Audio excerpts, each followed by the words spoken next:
From Anshe Sfard Bethel Emeth Congregation, it's time to take 10 minutes for Torah with Rabbi Joel Finkelstein. Welcome to our discussion of Kiddush Bloopers, or Kiddush Bloopers.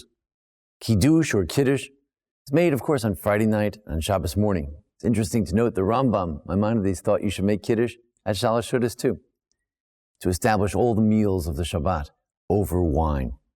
That's a festive meal, to remember the Shabbat, to Zachor Yom Shabbat L'Kadsho, to remember the Sabbath, to keep it holy. That's how we remember it.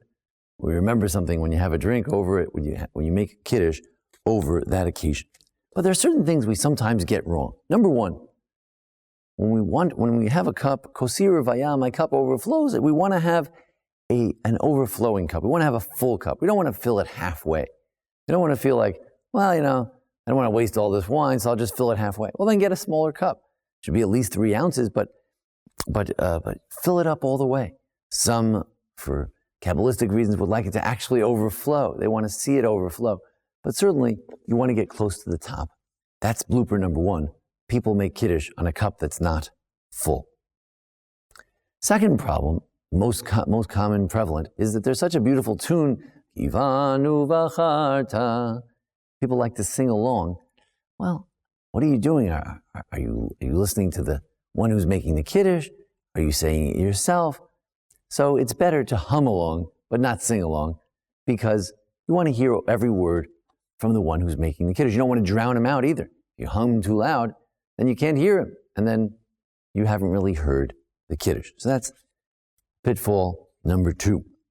Number 3, sometimes people will make Kiddush. They're busy fumbling with their bencher, the sitter, to read the prayer, and they forget to hold the cup.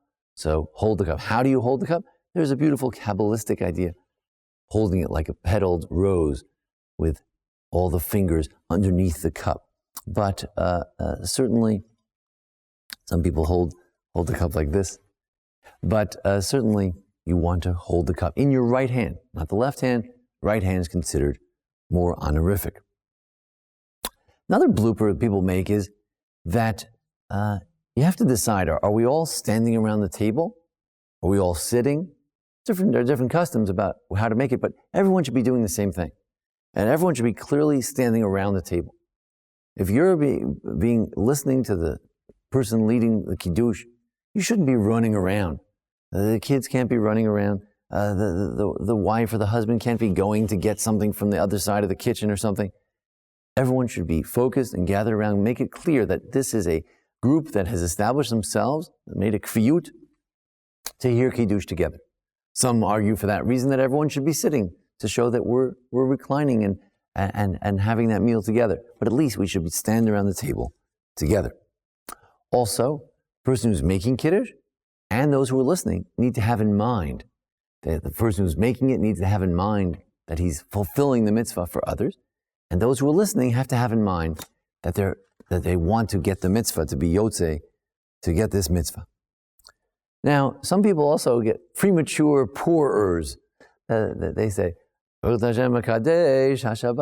you start pouring out before the Kiddush is over. You want to make the whole Kiddush over this cup. You don't want to make part of the Kiddush over the cup and then pour out the wine. So don't pour out the wine until the Kiddush is done. Another problem is that when the Kiddush is done, you want to wait till at least the leader of the Kiddush drinks the wine.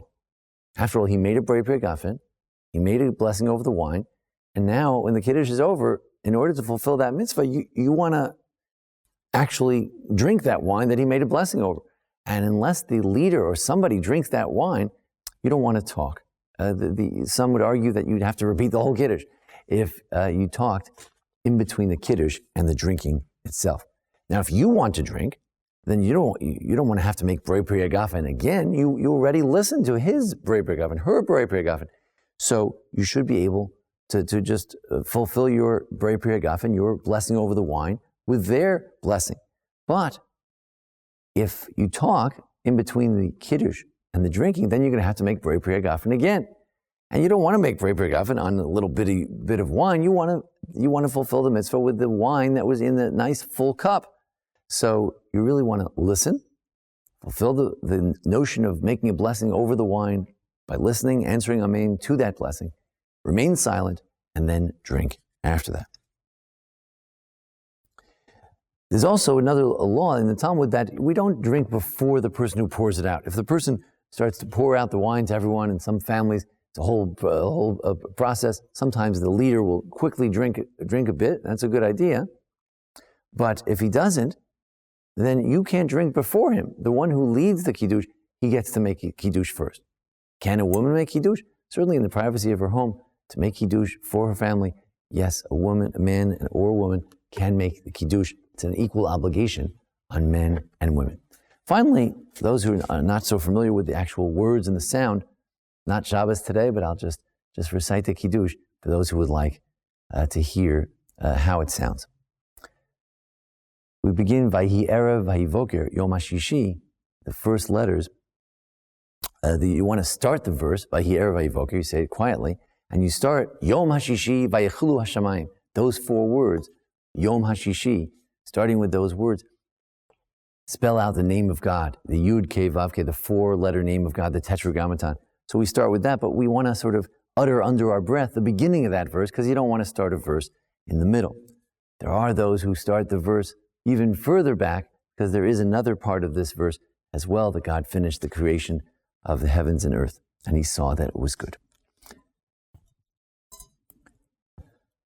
Vayer vayoger Yom HaShishi Vayichulu HaShamayim V'Aretz V'Chol Tzvam Vayichal Elohim B'Yom HaShivim L'achto Asher Asa Vayishbot B'Yom HaShivim Mikol L'achto Asher Asa Vayivarech Elohim Et Yom HaShivim V'Yikadesh Oto Kivot Shabbat Mikol L'achto Shebar Elohim L'asot Tzavim Ranan Baruch Atah Hashem Elokeinu Melech Haolam Borei Pri Hagafen Baruch Atah Hashem Elokeinu Melech Haolam Shekdishanu mitzvotav v'ratzavanu Shabbat kodsho be'avav ratzonin chilanu Zikaron l'maseh v'reshit Yom t'chila l'mikroi kodesh Zecher tzia mitzrayim Kivanu v'acharta Ve'otanu kidashta mikol amin Shabbat kodshecha Be'avav ratzonin chaltanu Baruch atah Hashem Mekadesh HaShabbat.